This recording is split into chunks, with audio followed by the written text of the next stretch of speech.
My wife asked me to take the blame for a car accident caused by her ex-boyfriend because he has a future.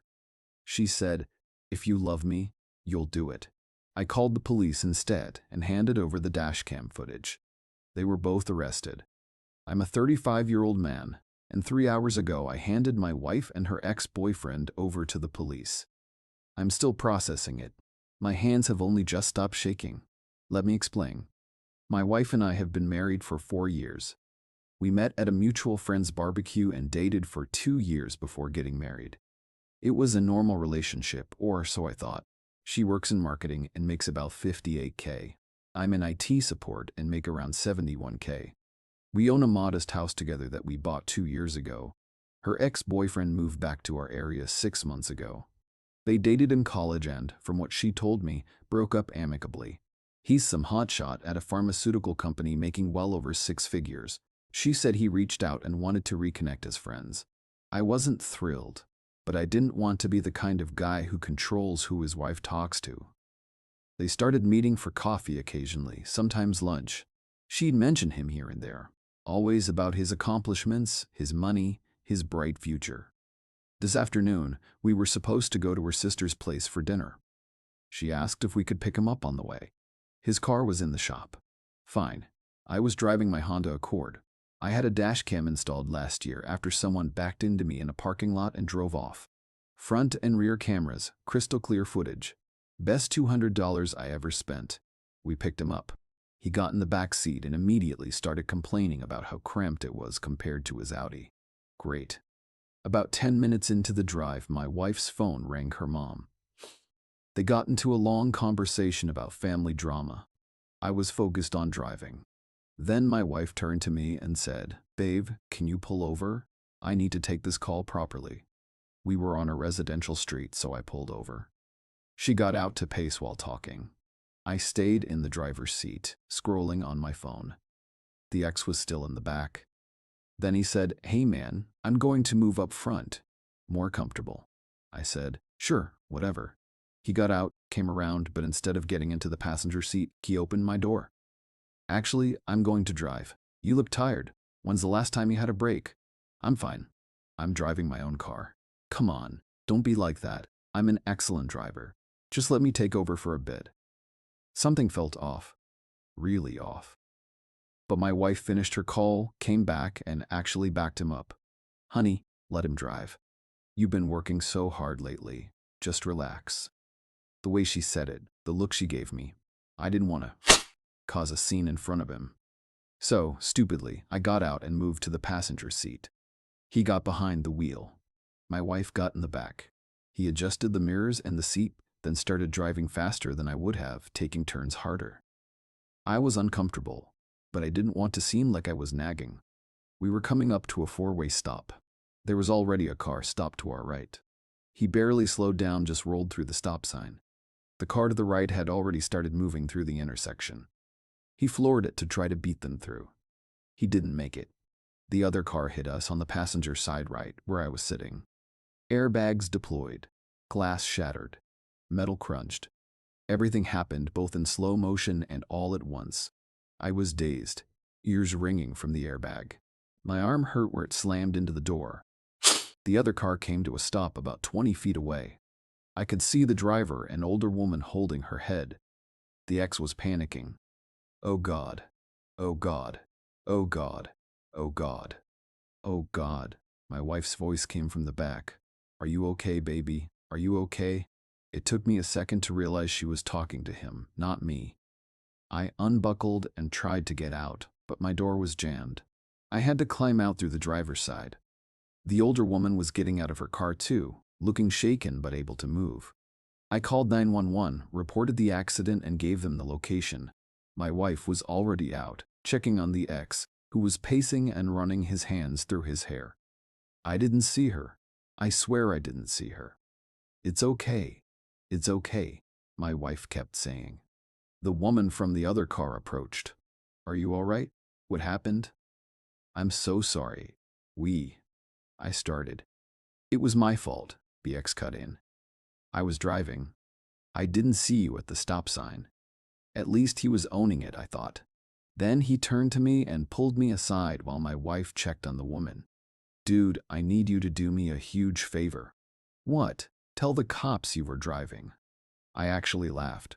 What? No, you were driving. Listen, man, I've got a DUI on my record from 2 years ago. One more strike and I lose my license. I could lose my job, my whole career. Please, just this once. Are you insane? I'm not lying to the police. My wife walked over. What's going on? He wants me to say I was driving. Her face changed into something I'd never seen before. Something calculated. Would that really be so bad? Are you serious right now? Think about it. You have a clean record. Nothing would happen to you. But he could lose everything. His job. His future. He's about to get promoted to regional director. If this gets out, I don't care about his promotion. Don't be selfish. Selfish. For not wanting to commit fraud. The ex jumped in. I'll pay for all the damages. Your car, her car, everything. You won't pay a dime. Just say you were driving. Please. No. My wife grabbed my arm and pulled me farther away. If you love me, you'll do this. I stared at her. What did you just say? He's important to me. We have history. I can't watch his life get ruined over one mistake. You can take this hit. Nothing will happen to you. But he has a future. And what do I have? Don't twist my words. You know what I mean. Just do this for me. Prove you love me. Sirens were getting closer, police and ambulance. No. What? I said no. I'm not lying for him. He was driving. He ran a stop sign. He caused this accident. That's what I'm telling the police. You're going to ruin his life. He ruined his own life by driving recklessly. The police arrived, 2 officers. They immediately checked on everyone to make sure we didn't need medical attention. The woman from the other car was shaken but okay. She declined the ambulance. I declined too, even though my arm hurt. The ex claimed his neck hurt. The ambulance checked him anyway. He was fine. One of the officers began taking statements and asked who was driving. The ex and my wife both stayed quiet, looking at me. I took a breath. He was. I pointed at the ex. My wife gasped. The ex's face went white. Sir, you were driving. The officer asked him. I mean, answer the question. Were you operating this vehicle? Yes. License and registration. While the ex fumbled for his wallet, I turned to the other officer. I have dashcam footage front and rear. Everything's recorded. The officer's eyebrows went up. You have footage of the accident?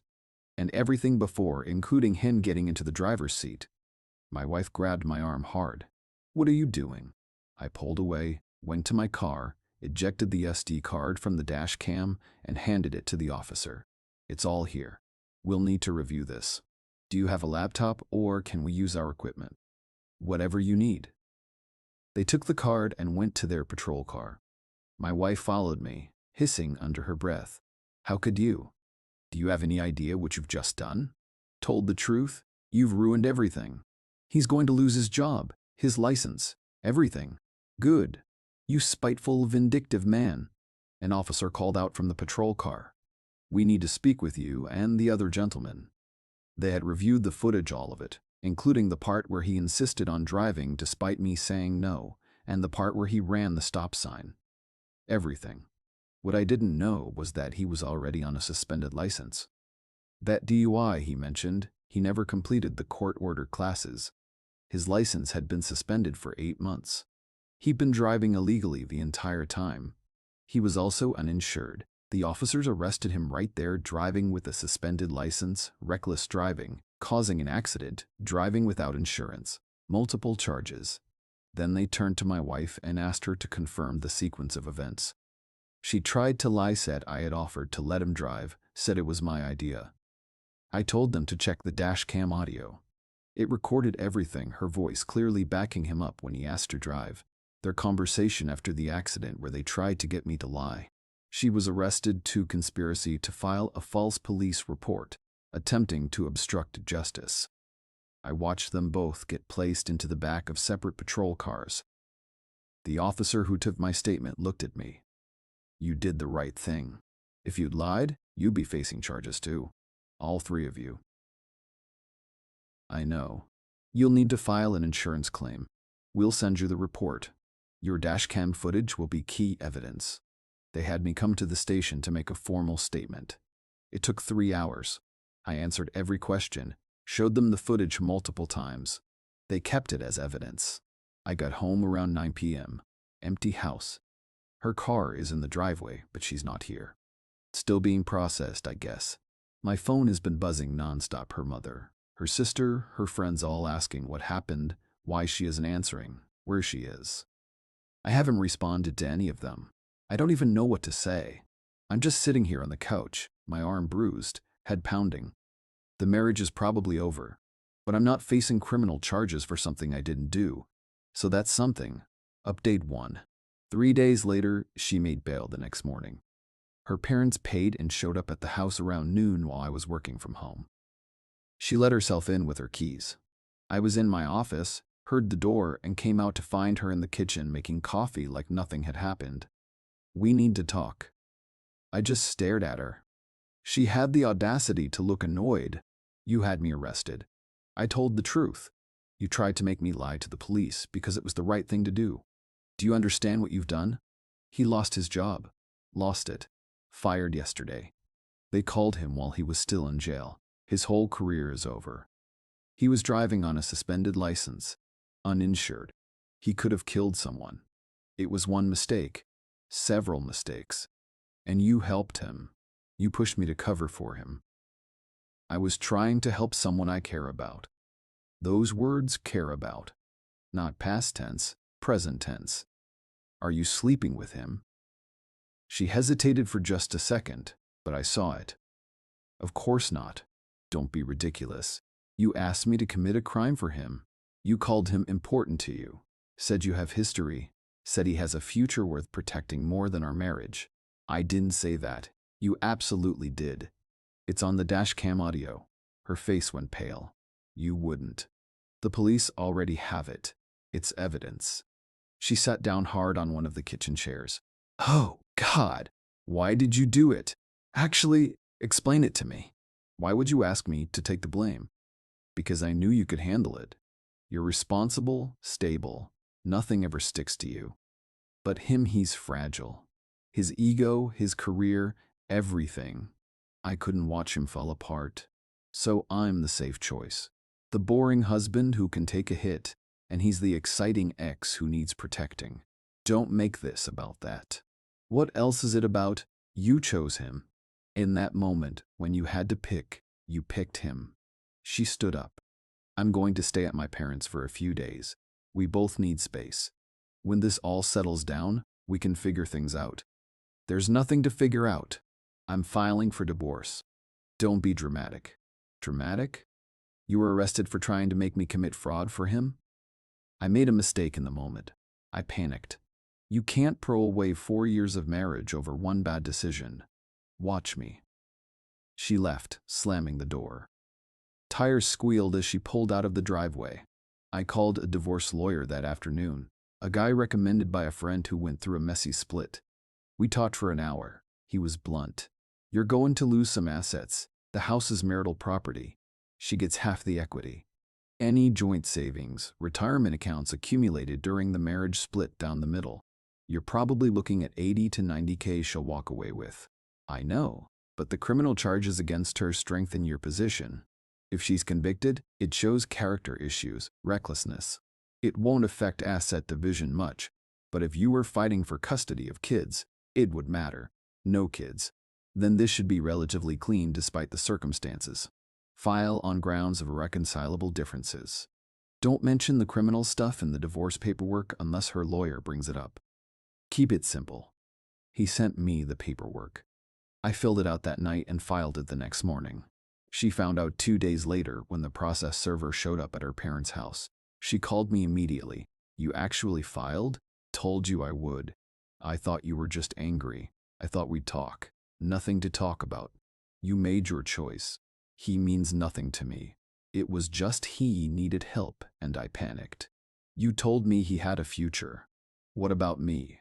What about us? I'm sorry. I'm so sorry. Please, let's go to counseling. We can fix this. You asked me to commit a crime for another man. There's nothing to fix. She tried tears, begging, promises. None of it worked. Her mother called next. That was fun. How dare you abandon my daughter in her time of need? She abandoned our marriage when she asked me to lie for her ex-boyfriend. She made a mistake. She's been under so much stress. That man manipulated her. The dashcam footage says otherwise. You're hiding behind that footage like a coward. A real man would. I hung up. Her father called, more measured but still defensive. Son, I think you're being hasty. Marriage is work. You don't just quit when things get hard. She asked me to take the blame for a car accident I didn't cause. That's not things getting hard. That's her showing me where her priorities are. People make mistakes in crisis situations. She panicked for 30 minutes. She tried to convince me. That wasn't panic. That was a choice. He sighed. The divorce is going to cost both of you financially, emotionally. Are you sure? Positive. Her sister was the worst. She sent me a novel-length text about what a heartless monster I was, how her sister made one tiny mistake and I was throwing her away. How I was clearly just looking for an excuse to leave anyway. I blocked her number. The ex got out on bail too. His parents paid. Apparently a rich family. His lawyer is already working on a plea deal, trying to reduce the charges in exchange for a guilty plea. My lawyer says that's common. But here's where it gets interesting. The woman from the other car hired a lawyer. She's suing him for damage to her vehicle, medical expenses from the whiplash she's now claiming, and emotional distress. Her insurance company is also going after him for the payout they made on her claim. And because he was uninsured, his parents will probably end up paying. We're talking $40K plus, potentially more if she pushes the medical angle. My insurance is covering my car repairs, 8,309. The entire passenger side needs work. I paid my $500 deductible. They're going after him in subrogation. Good luck collecting from an unemployed guy with a criminal record. Found out yesterday he moved back in with his parents. 34 years old, no job, no car, they impounded it. No license. Facing criminal charges. All because he couldn't admit he messed up. And my wife threw our marriage away trying to protect him. Her hearing for the criminal charges is next month. Her lawyer is trying to get it pleaded down to a misdemeanor. Might work first offense, no prior record. She'll probably get probation, maybe community service, a fine. A slap on the wrist, but it'll still be on her record. Background checks will show it. Could affect her career. Any security clearances she might need. Play stupid games, win stupid prizes. Update 2. 6 weeks later, the criminal case is resolved. First, she took a plea deal, misdemeanor charge of attempting to file a false report, 1 year probation, 80 hours of community service, a $1,200 fine, no jail time. It stays on her record. The ex got it worse. His DUI history, the suspended license, causing an accident while uninsured, they threw the book at him. Felony charge. He initially refused a plea deal, thought his expensive lawyer could get him off. It didn't work. The trial lasted 3 days. The dashcam footage was the star witness. The jury saw everything: him insisting on driving, running the stop sign, the aftermath where he tried to get me to take the blame, my wife backing him up. Guilty. 6 months in county jail, 3 years probation after release, a 5-year license suspension, $15,000 in fines. Plus, he's still on the hook for the civil suits. The other driver settled with his parents for $60,000. My insurance company is still pursuing him for their payout. He's currently serving his 6 months. Won't get out until August. My wife has been persistent about the divorce, about working things out, about how she's changed. She showed up at the house 3 weeks ago. I'd already changed the locks. She tried her old key, couldn't get in, and started knocking. I opened the door, but kept the chain on. We need to talk. Actually talk. We have lawyers for that. Please, just hear me out. 5 minutes. Against my better judgment, I let her in. She sat on the couch. I stayed standing. I've been in therapy, working through things. My therapist says I have codependent tendencies that I try to fix people, especially men I dated before. That's great. Good for you. I know I messed up. I know what I asked you to do is wrong, but I'm working on it. I'm trying to be better. I'm happy you're getting help, but we're still getting divorced. Why? If I'm fixing the problem? Because the problem is that when things got hard, when you had to choose, you chose him, not us him. And you didn't just choose him. You tried to destroy me in the process. I wasn't trying to destroy you.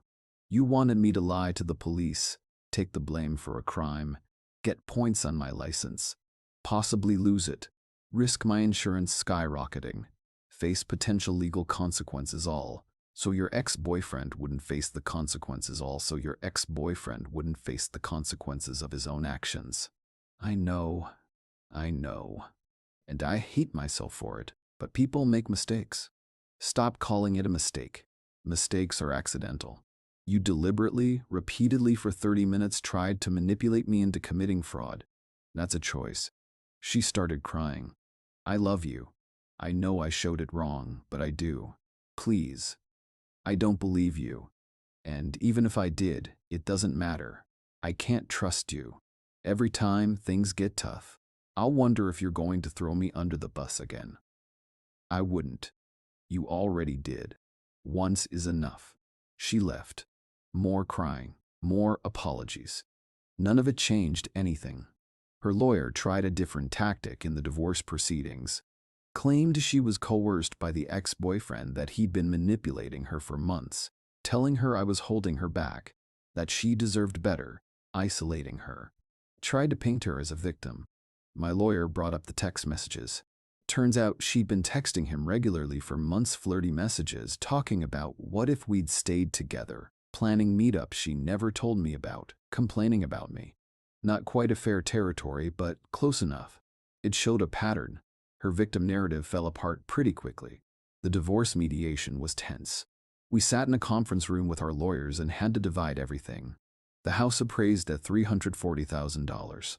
We owe $215,000 on the mortgage, leaving $125,000 in equity.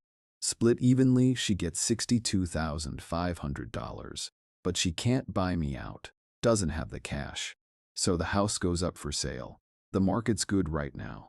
It should sell quickly. Savings, we had about $31,000 combined across various accounts. Split evenly, $15,500 each. Retirement, I had about $85,000 in my 401k, accumulated during the marriage.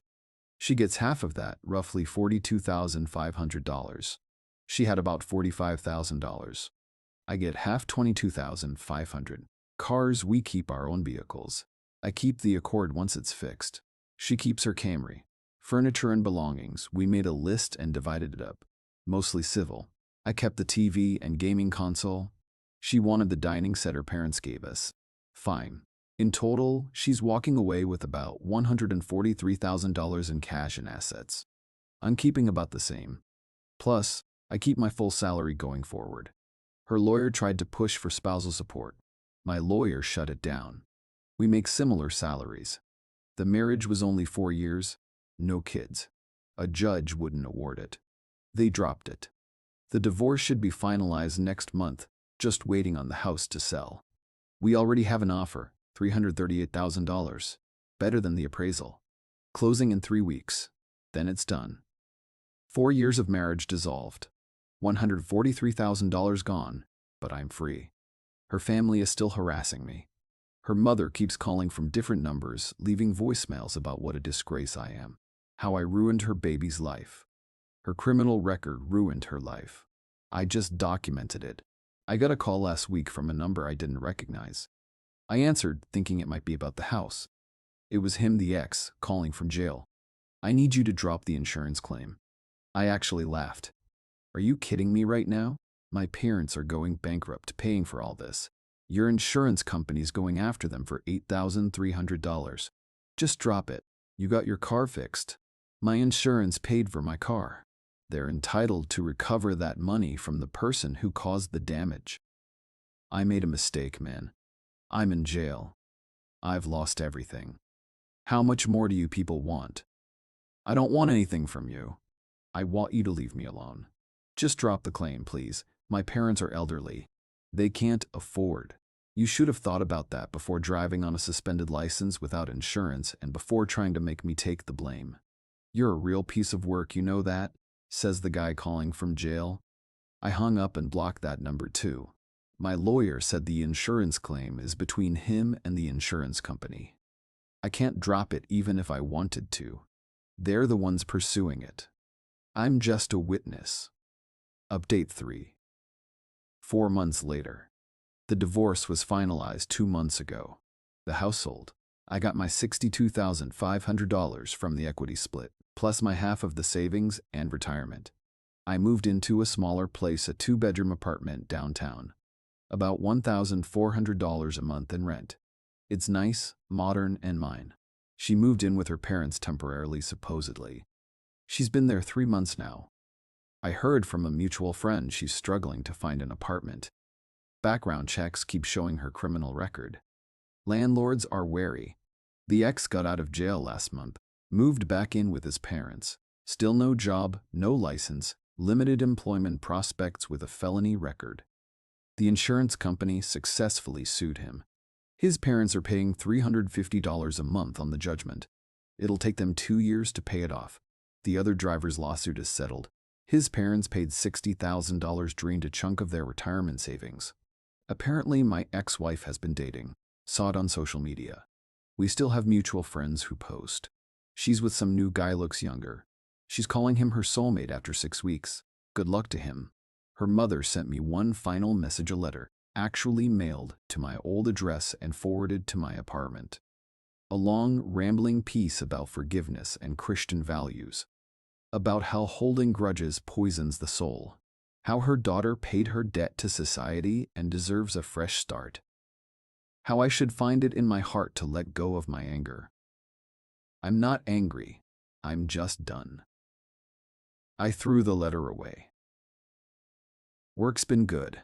I got a promotion last month, senior IT specialist, $83K salary, better benefits. My boss said I'd been handling stress well, showing leadership. He didn't mention what stress he meant. He didn't need to. I started seeing someone new. Met her at a work conference. She's in cybersecurity, smart, funny, no ex-boyfriends she's trying to protect from their own consequences. I told her about the divorce early on, gave her the broad strokes. She asked if I was over it. Yeah, I'm over it. Good, because I don't date men who are still hung up on their exes. Trust me, I'm not. And I'm not. The marriage ended the moment my wife asked me to lie for another man. Everything after that was just paperwork. Sometimes I think about what would have happened if I hadn't had that Dashcam, if it was just his word against mine. If I'd caved and said I was driving, I'd be the one facing charges, a suspended license, insurance fraud, fines, maybe jail time. My career would have taken a hit, my record tarnished, and she probably still would have left me eventually, once she realized the ex wasn't the fantasy she'd built up in her head. The Dashcam cost $200. It saved my life. The divorce cost me about $143,000 in assets, plus $8,500 in legal fees. Expensive, but worth it not to be married to someone who would sacrifice me to save someone else. I didn't have any regrets. I told the truth, provided evidence, and let the justice system do its job. She made her choice. He made his choices. They're living with the consequences. I'm living my life. That's enough for me.